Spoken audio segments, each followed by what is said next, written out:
kutulisa ebiriroliro kati okumala emyaka mingi kafuuka kamu ku bulombolombo obwaniriza omwaka omuggya. Abantu naddala ab'ebifo ebisanyukirwamu bawandiikira poliisi nga basaba bakkirizibwe okukuba ebiriroliro bino nga beekulisa omwaka omukadde ssaako okwaniriza omuggya.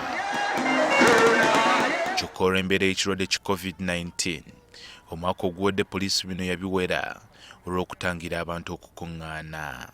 Nga ssenyiga omukambwe akyaliwo, kati poliisi egasseeko n'ebikolwa eby'obutujju ng'ogumu ku miziziko ogulemeseza abantu okutulisa ebiriroliro n'omulundi guno. Era twagala okutegeeza abo abatunda ebiriroliro bino, abantu ba bulijjo, bannannyini hoteeri abadde beetegese okukola ebivulu, bannannyini masinzizo, ba Lord Mayor ab'ebibuga ebinene ne ba VIP abalina ssente zaabwe nti neera ku mulundi guno tewagenda kutulisa, tetugenda kukkiriza muntu yenna okutulisa ebiriroliro ku mulundi guno kubanga bitera okusikiriza abantu n'okubakyamula ennyo wakati w'ekirwadde kino ekya ssenyiga omukambwe. Tomil Fireworks kampuni esinga okutuusa kuno ebintu ebyeyambisibwa okukuba ebiriroliro. Bano batubuulidde nti ekiragiro kya poliisi kibakubye wala. 2019 ale 2020 January waliwo container ezajja era 2021 stock endala ebadde tubadde set atulinda lunaku. Wabula balina essuubi nti bandizza ku magoba amangu ddala ng'omukulembeze w'eggwanga aguddewo ebyenfuna byonna omwezi ogujja nga bwe yasuubiza. Nti celebrations zijja kuba nnyingi olw'embeera abantu gye bayiseemu. Abantu bafiiriddwa ebintu, abantu bafiiriddwa emirimu, abantu bafiiriddwa abantu. Kati olw'embeera eyo okujaguza kujja kuba kungi ng'ekonomi ekoze eki eguddwawo. Kyokka ekkiriza abantu okujaguliza mu maka gaabwe nga wano basobola n'okuba ne bannaabwe mu nnamba entono.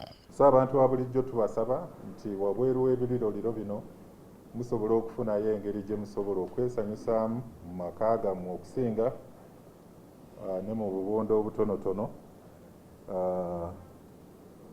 tuleme okufuna obuzibu n'aba security. Abantu abagwa mu kkowe lino si be bokka poliisi beetaddeko ekkomyo abatera okweyunira okusinza okw'ekiro naddala mu bisaawe ssaako amasinzizo nabo bagaaniddwa.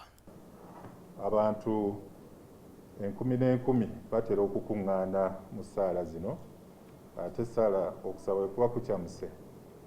Enkola y'okugoberera COVID eba teriiwo, masika eba egudde eri, entuuyo okukola kutya, so kyovudde olaba okusaba kuno nakwo kwaweereddwa. Fred Enanga era alabudde bannansi ku bikolwa eby'obutujju wakati mu kuyingira omwaka.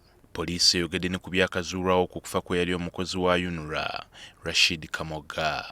Omukulu ono kituufu yali alina muganzi we owokubiri gw'abadde atambula naye okumalira ddala akaseera, era yatwala akadde n'agenda n'amusisinkana ne babeerako gye baagenda okusanyukira. Eyo gye yafuna obulumbaganyi obw'ekirwadde kye yali alina obwa pneumonia obwamuviirako okukolapusinga era ne bamuddusa mu ddwaliro. Bw'etyo yise muganzi waayogerwako gwetayagadde kwatuukiriza mannya ave gye yeekukumya akole statement kubanga tewali musango kugenda kumuvunaanibwa.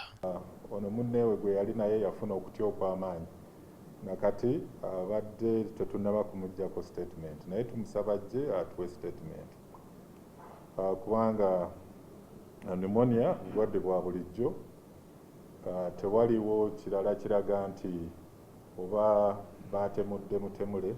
Okwogera bino omwogezi wa poliisi mu ggwanga Fred Enanga abadde mu lukungana lw'abannamawulire ku kitebe kyabwe Naguru. John Cliff Wamala, NTV Akawungeezi.